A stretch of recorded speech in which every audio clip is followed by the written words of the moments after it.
Where's Basil? Basil! Basil! Shouted the little old lady, standing in the middle of the road. Are you all right, Mrs. Jackson? Asked Dan, looking at her. Mrs. Jackson lived in a small house at the end of Dan's street.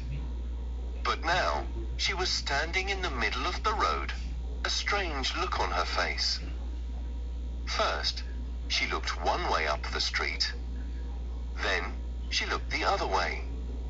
She didn't hear Dan or see him.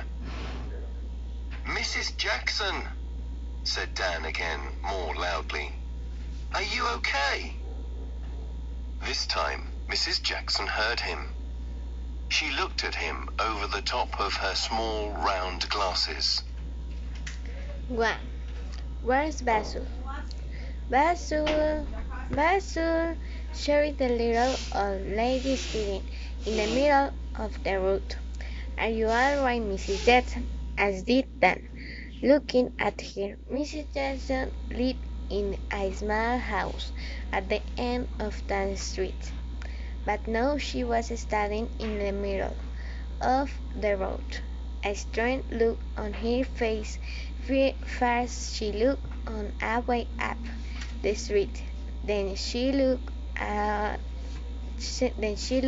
the other way. She didn't hear Dan or see him.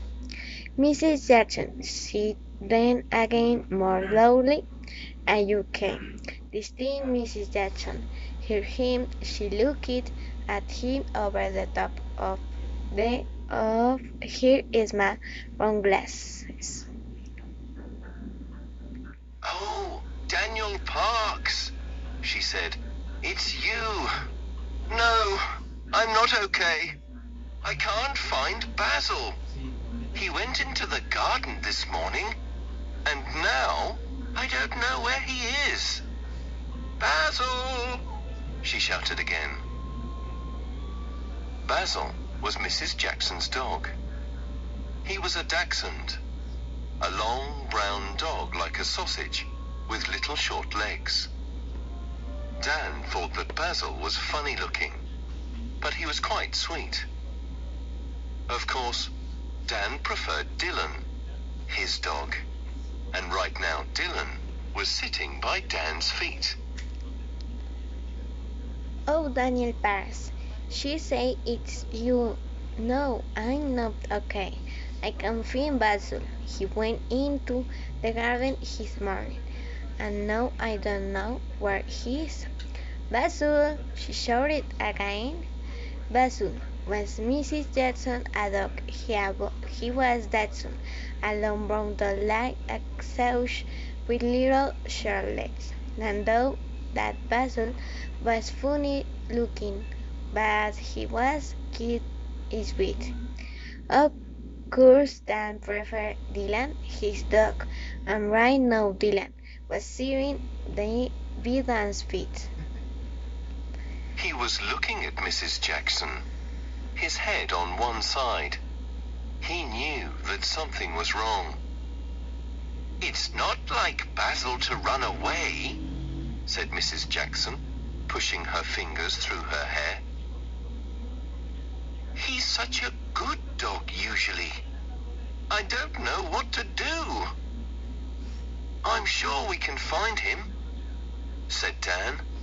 Dylan and me. We're very good at finding things. My dad lost his car keys last week, and I found them for him. My dad's always losing things. And Dylan found my mum's shoes under her bed. But she wasn't too happy about that. He tried to eat them.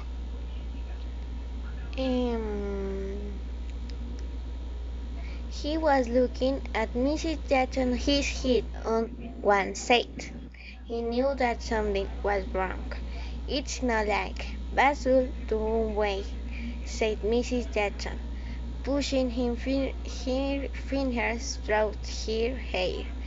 He is such a good dog usually. I don't know what to do. I'm sure we can find him. said Dan, Dylan, and me. We're very good at finding things. My dad lost his car case last week, and I found them for him. My dad always losing things, and Dylan found my mom's shoes under her bed, but she was too happy about that he dared to eat them. Mrs. Jackson gave a little smile. Well, that's very kind of you, Dan, she said. Okay, said Dan. First of all, Dylan has to smell something of Basil's. Perhaps he can sniff Basil's bed, so he knows what smell to follow. Then we can have a look in your garden, because that's where you last saw him. Mrs. Jackson's house was on North Street in the small village of Steeple Compton, near Oxford. All the houses on the street were different. Some had small front gardens, with bigger gardens at the back. But Mrs. Jackson's house only had a garden at the back. She opened her front door and took Dan and Dylan through to her kitchen.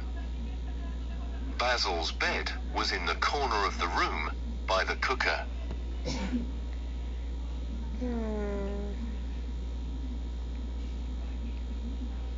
Mrs. Jackson got a little smart with that very keen of you Dan, she said.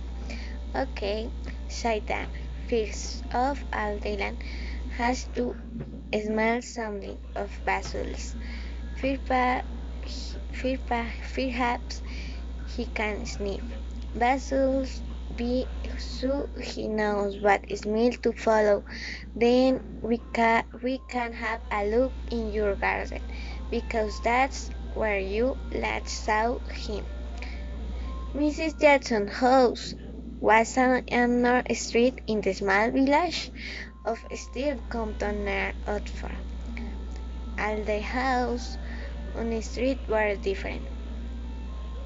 Some had small front gardens with bigger gardens at the back. But Mrs. Jackson's house only had a garden at the back. She opened her front door and took Dan and Dylan through to her kitchen. Basil's bed was in the corner in the room by the cooker. Come on, Dylan, said Dan, pointing to the bed. Where's Basil? Dylan walked over to Basil's bed and had a good sniff. Come on, Dylan, said Dan, pointing to the end. Where's Basil? Dylan walked over to Basil's bed and had a good sniff.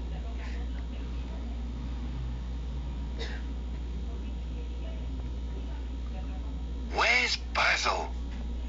Dan asked again. Dylan looked at Dan. Then he looked round the kitchen. First, he sniffed some of the kitchen cupboards. Then he went and stood by the back door. Good boy, said Dan. Come on, let's go into the garden. Mrs. Jackson opened the door, and she and Dan and Dylan went outside. Where's Basil? Dan asked again. Dylan looked at Dan. Then he looked round the kitchen. First he sniffed some of the kitchen cupboards. Then he went and stood by the back door. Good boy, said Dan. Come on, let's go into the garden. Mrs. Jackson opened the door and she and Dan and Dylan went outside. Mrs. Jackson's garden wasn't big. There were flowers down each side and an apple tree at the bottom of the garden. Around the sides of the garden, there was a thick hedge. "Where's Basil?" Dan asked Dylan again. And Dylan started sniffing round the edge of the garden. "What a clever dog," said Mrs. Jackson. "I told you," said Dan. "We're good detectives." Dylan sniffed the hedge down one side of the garden.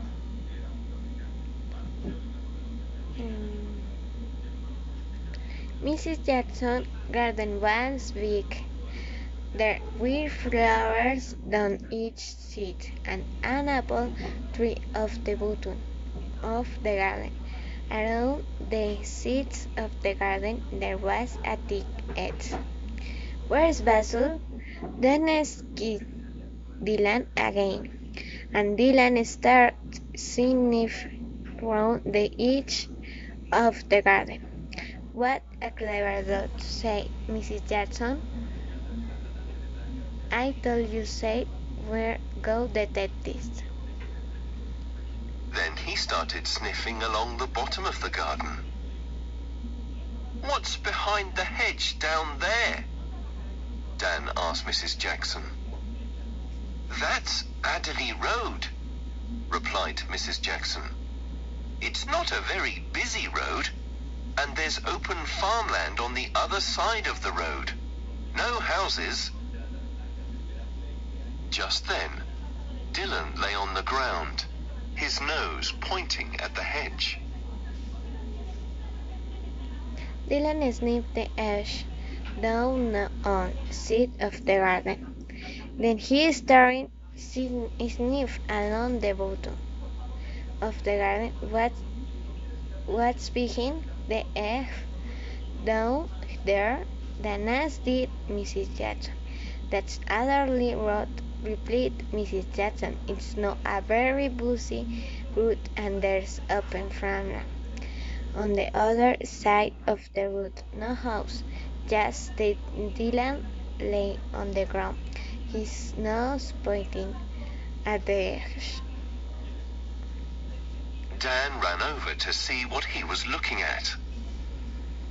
"There's a hole in the hedge here," said Dan, pointing at the bottom of the hedge. "That's how Basil got out."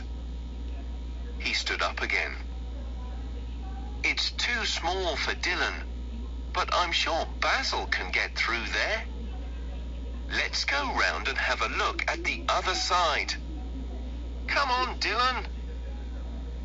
2 minutes later, they were in Adderley Road, trying to find the other side of the hole in Mrs. Jackson's hedge. Dan ran over to see what he was looking at. "There's a hole in the edge here," said Dan, pointing at the bottom of the edge. "That's how Basil got out." He stood up again. "It's too small for Dylan, but I'm sure Basil can head through there. Let's go around and have a look at the other side. Come on, Dylan." 2 minutes later, they were in Adderley Road, trying to find the other side of the hole in Mrs. Jackson's edge. Dan watched Dylan as he sniffed along the hedge. Suddenly, he saw a different look on the dog's face. Dylan was interested in something. What was it? "Stop!" said Dan loudly. Dylan stopped, sat down, and looked at something on the ground. "Leave it," said Dan. Dylan didn't move. That watched Dylan as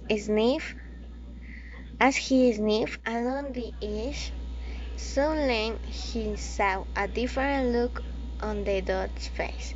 Dylan was interested in something. What is?